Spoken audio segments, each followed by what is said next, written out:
Medical ethics is being inverted. Find out about that and more in today's edition of Life Matters. Brian Johnston is the Western Director of the National Right to Life Committee. He has served in many capacities while advocating for innocent lives, as California Commissioner on Aging, as Chairman of the California Pro-Life Council, on the board of the National Legal Center for the Medically Dependent and Disabled. And now here's our host, Brian Johnston. Welcome back to Life Matters. We're your program on the right to life, on what it really is, and on the battle of ideas regarding this right to life. Because ideas are things that when they're enforced, they're called laws. And we're looking at a situation where all the wrong kind of laws are being enforced. Today we're going to get a deep dive into the culture of abortion. And I want to remind you of something, that we as an American culture have become acculturated to abortion. That's right. We have become accepting of the language and the practice of human abortion. And the reason, of course, is the laws were changed in 1973, but changed in a way that many people do not understand. Yet the culture has presented this issue in a certain way that many people quietly accept the status quo without question. So we're going to talk today about being acculturated to abortion and what sometimes is called the culture of death. You've heard about the culture of death and the culture of life. We're going to take a deeper dive into your own culture, into understanding what's going on in culture, how language is a big part of that. And I'm going to tell you some stuff that people have been asking me. They want to know, what's your background? Where did you come up with that stuff? I hadn't heard that before. It is profound. Well, thank you for that. But there's a reason that understanding your culture is so very important. And being able to step back from the culture in which you are immersed is critically important. And I'm going to share some stories with you. I'm also going to talk some about a dystopia. And I believe it's very important for everyone listening to realize what a dystopia is. Dystopia is a culture that does not function properly, and yet the people within the culture don't understand that, and they simply accept it. If you don't understand what a dystopia is, you will never recognize when you're living in one. So we're going to talk about culture, we're going to talk about language, we're going to talk about human life and the right to life, what it really means. And then we're going to talk about ways to equip yourself and others to understand what to do about this very real battle for ideas, because ultimately human lives are what are at stake. And you will need to be prepared to explain to others the reasoning by which you are pro-life and why they should be pro-life and should seek legal protection for human babies and any vulnerable, innocent human being. Well, you already know this. You already know that Christians tend to be more pro-life than other folks. And one of the reasons is the essential Christian faith. And I'm not hiding the fact that, yes, I am a Christian. But you don't have to be a Christian to be pro-life. But Christians have an advantage because in Christianity, one of the elements of being an actual Christian is recognizing that you're living in a dystopia, that the principles and rules and way of seeing things in culture that's separated from God, those cultural values are dystopic. They don't function properly, and yet people convince themselves that, well, this is the way we should do things. This is the way we should live. This is the role of the government, and we're fine with that. A Christian has an advantage because, in principle, a Christian is removed from that culture, and yet, if you are a Christian, you know that you're an ambassador to other people in that culture. You want to bring a better way of seeing and understanding. So Christians have an advantage when it comes to the pro-life movement, but there's other advantages that we're going to talk about. How you can actually see clearer when you step back from your American culture, when you step back from what is taught you by this culture. Otherwise, you'll never get free of this battle of ideas. You'll always be a captive in your mind. We'll talk about that and more when we come back. Life Matters continues after this.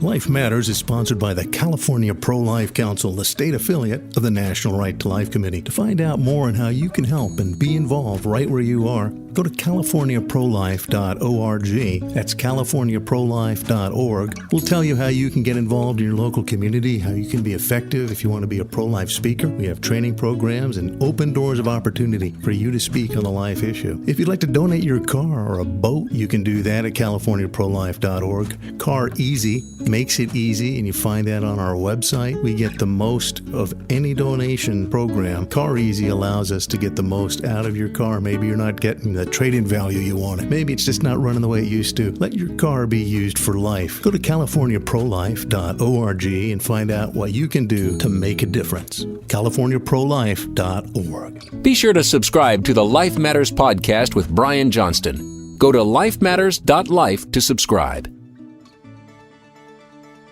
And now back to more Life Matters with Brian Johnston. Welcome back to Life Matters. We're talking about the battle of ideas and the battle for our culture. As I said at the beginning of the show, you live in a dystopia, but you cannot recognize it unless you step back, unless you're able to see it. Now, I want to tell you right now, I love the United States of America. It's an incredible country, but we have cultural values that have been absorbed and taken in as natural and right. And unless you are able to remove yourself and see it from the outside, you won't see it, nor will you be able to explain it to others. And so that ability to step back as an outsider and observe what others cannot see. So what we're going to talk about is how to do that, and in particular, how language is used to not only get people to function together in society. That's one of the reasons you have a common language. But also, language is used to hide things. Language is used to mislead cultures. Language is used to actually create falsehood. Doesn't seem false. And I'm going to read in just a moment from a very important book where this was an essential element. 1984 by George Orwell. In the book 1984, written in 1949, George Orwell actually wanted to get across that England had already become a socialist nation, that culture was already a dystopia, and he wanted to call it 1948, but instead projected it 40 years in the future. At the end of the book, he wrote an epilogue, an appendix called The Principles of Newspeak. And in 1984, that culture was controlled by a political party known as INGSOC, which stands for English Socialism. INGSOC was the controlling party. And if you've never lived in a one-party state, you may not understand that. But if you're a Californian, you do. California is a one political party state. And right now, the United States of America is attempting to be a one-party state, controlled by a political party that uses language to control the thoughts and minds of everyone. So let me go back. 1984, INGSOC and the Principles of Newspeak. This is George Orwell. Quote, "The purpose of Newspeak was not only to provide a medium of expression for the world view and mental habits proper to the devotees of INGSOC, again, English socialism, but to make all other modes of thought impossible. It was intended that when Newspeak had been adopted once and for all, and old speak forgotten, that was how English used to be used, well then a heretical thought, that is, a thought diverging from the principles of INGSOC, should be literally unthinkable, at least as far as thought is dependent on words." Close quote. So as you know, here on Life Matters, we talk about the battle of ideas. And as we just heard from George Orwell, language is how ideas are expressed. So there's an effort now in your culture. Perhaps you live in a political state where there is more than one way of thinking. There's more than one political party in control. But there is a cultural value that many members of the media at all levels of academia, at all levels, down through the grade schools and kindergartens. The principles of that political ideology are being forwarded through language. And unless you're able to recognize the deceitfulness of that language, unless you are personally able to step back and consider the deeper meanings, you will lose your ability to think clearly. And that's what George Orwell was saying. Other people have asked me, too, about my background on this. I'm actually a dual national. My folks came here from Ireland. And I spoke a little Irish as a kid, and it's called Kitchen Irish. Kids in school today in Ireland, you have to take Irish and you have to pass your tests in Irish. All of my cousins always resented the fact they had to be able to speak Irish and they had to pass their leaving cert with a fluid ability to speak Irish. So I don't have that fluidity. But I did pick up an interest in language, and I think that's an Irish thing too. They say that the Irish not only were controlled by the English, but they got revenge because they had better control of the English language. That being said, I'm still working on that. But the point is, I became fascinated in language as a study, and of course studied English, but then studied comparative languages, comparative linguistics in my undergraduate years. And at Sonoma State University, I studied under Dr. Shirley Silvers. She was a professor of languages and specifically taught comparative linguistics, and we studied the Pomo languages, the Native American Pomo tribe of Sonoma County, Mendocino County, and its various dialects. And there's a whole world of linguistics that studied these unique languages because they're being lost, for one thing. I do have friends in the Pomo tribe. I know the last few chiefs of the Kashaya Pomo, and it's a wonderful culture. It really is. But linguistics itself came into the fore through the study of American Indian languages because people realized as the Indian tribes were dying out, those languages would never be able to be studied. Many of them didn't have an alphabet. I have great admiration, by the way, for the Cherokee language, and in particular for Sequoyah, because Sequoyah realized when he met the white man, he saw that the white man was able to speak to their ancestors because they could read books. And when that was explained to him, he was stunned, and he knew his people needed to be able to speak to their ancestors, to understand culture, to be able to understand what was true and right. And Sequoyah developed the alphabet for the Cherokee people. And I think he's a great hero for that. He saw that the immediacy of culture is not to be cherished as much as the roots and the deeper understanding. And as you know, all enduring cultures give great honor to their ancestors. But without a written language, they couldn't do it. And so Sequoyah took that upon himself. In the meantime, in modern linguistics, there's quite a few. As I said, Dr. Shirley Silver at Sonoma State, I studied under her. And she was a student of Franz Boas, and he's a very famous linguist. I also studied for a while the works of Dr. Pike and the Wycliffe Bible translators. So the use of language is very important, and understanding how language works is very important, at least it is to me. And so sometimes you'll hear me talk about these things, and that's why folks have asked me, where did you find that? So today I want to go into detail on culture and the falsehoods of culture that are sold and accepted based on language, and the perversion of language, and the intentional misuse of language to prevent you from thinking about more important things, like the value of innocent human lives. And you already know that in a very simple way. You know that the word choice has come to mean abortion. Well, that's incredible, and yet that's how it's accepted.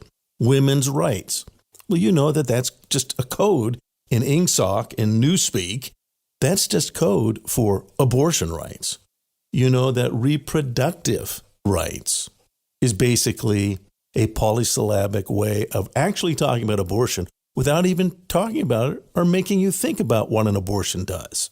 So language is very, very dangerous. And again, there's nothing reproductive about an abortion. An abortion ends reproduction. An abortion ends a unique human life.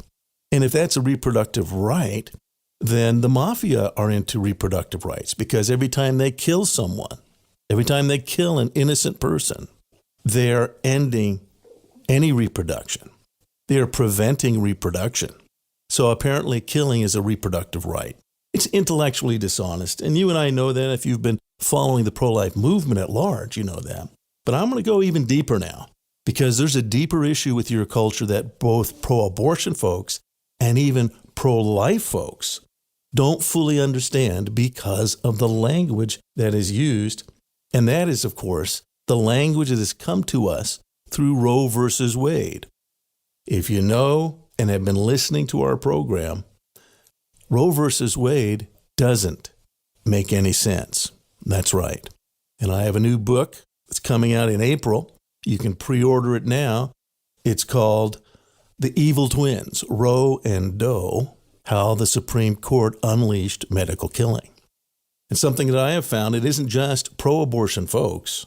Pro-life folks do not understand Roe versus Wade. It literally cannot be understood.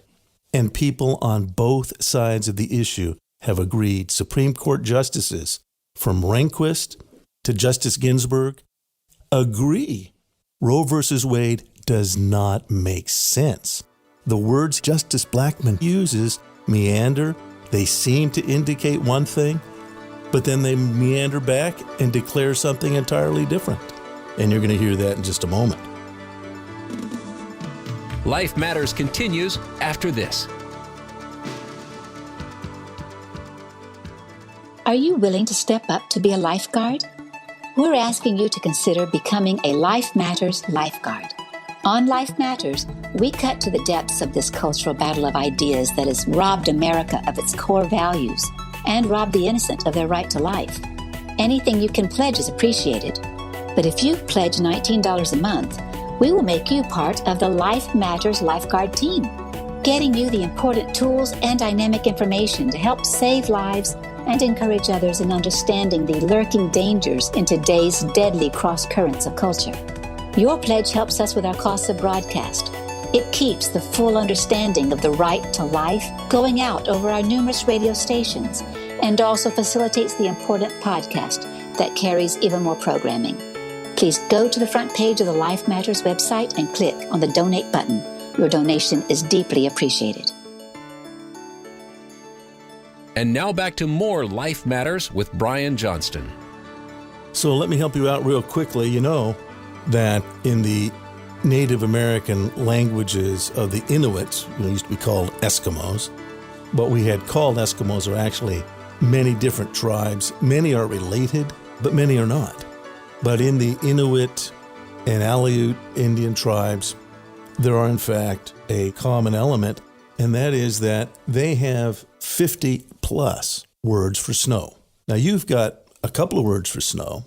If you live in California or Florida, that's about it. You've got a couple of different words for snow. If you live in Minnesota, you might have a few more.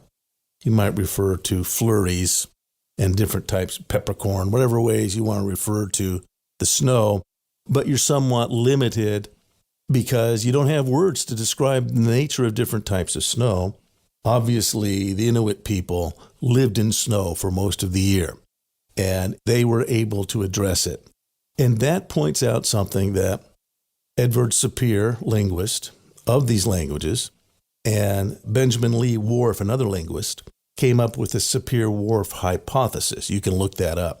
Let me cut to the chase. It's very close to what you just heard from George Orwell. That language controls, and if it doesn't control, at the very least, it strongly influences what you are able to think and conceive.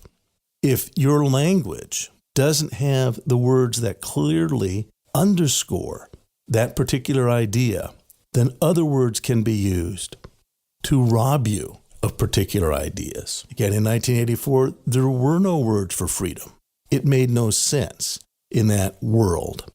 And this is very important to understand when it comes to fighting for the right to life.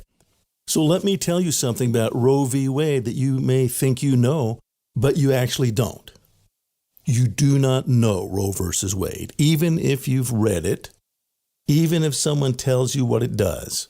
Some people say, well, it legalizes abortion in the first trimester. And then other people say, well, in the first and second trimester.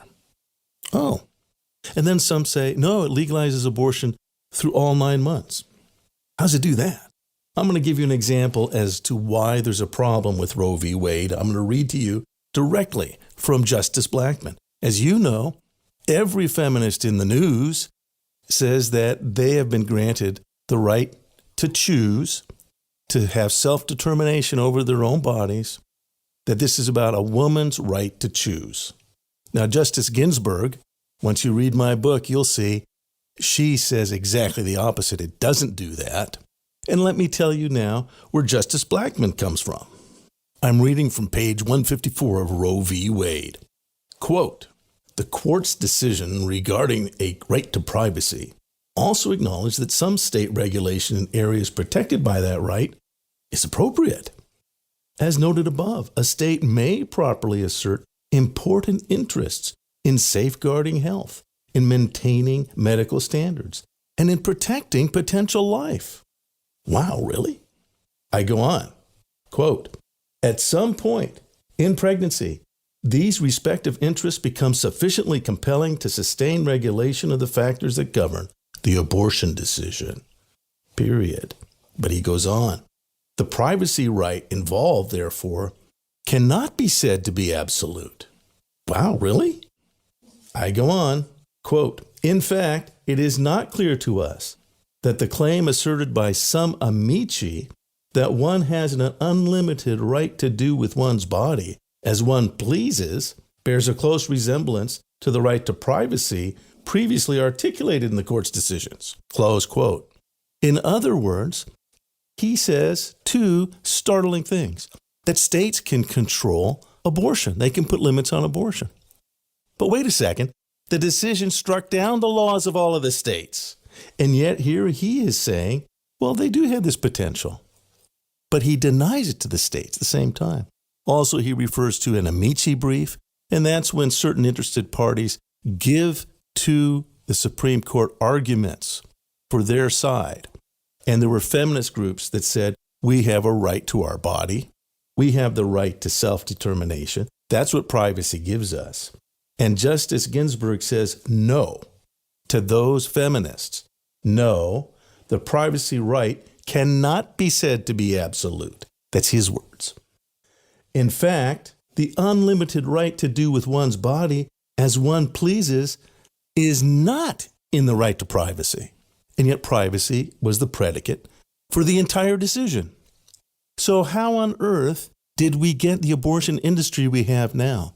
Why does LA Times, NBC, CBS, PBS, but then I have to tell you, why do some pro-lifers say, yeah, abortion is legal all the time? And yet that isn't what it says. That's because that's in Doe versus Bolton, a separate decision that no one ever discusses. And in that decision, he doesn't talk about pregnancy. He really doesn't. In Doe versus Bolton, he wrote the decision specifically to protect the physician who has the rights to make all the decisions. And that's exactly what rankled Justice Ginsburg. Any rights were not given to women. They were given to the abortionist. And whatever standards in the abortionist's mind were sufficient. That's in Doe versus Bolton. But no one talks about that. Everyone wants to overturn Roe v. Wade or protect Roe v. Wade. And yet Roe v. Wade doesn't do any of the things that the media tells you that it does. And because of that, many people focus, as Roe does, on a long story about different things in history that really aren't true, but things that have to do with pregnancy. And so many people think that January 22nd, 1973 is about pregnancy, but it's about so much more. That's the condition under which doctors were made free to kill. And the crime of January 22nd, 1973. For the first time in 3,000 years, the legal system said the role of a doctor is to kill, not to comfort, care for, or protect. This was an assault on Western civilization. And yes, it was under the conditions, it was under the incident of pregnancy. But that's an incidental aspect of the real crime. This was an assault on the medical profession that instructs the medical profession to do the opposite of its established purpose. And unless you see and can cut through how the word games have been used culturally to make you think, well, as long as we just deal with pregnancy, we've addressed the right to life.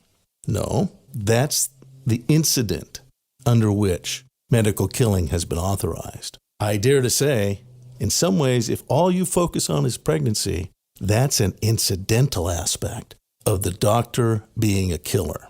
And the doctor as a killer has transformed your society. You are living in a dystopia right now. It's just that you don't see it, or many people don't. And that those who, as a culture, who are honored in our culture, the medical profession, because for 3,000 years and until 1973, they would only help you. And they swore they would never hurt another human being. All of that was lost. But Americans don't understand that.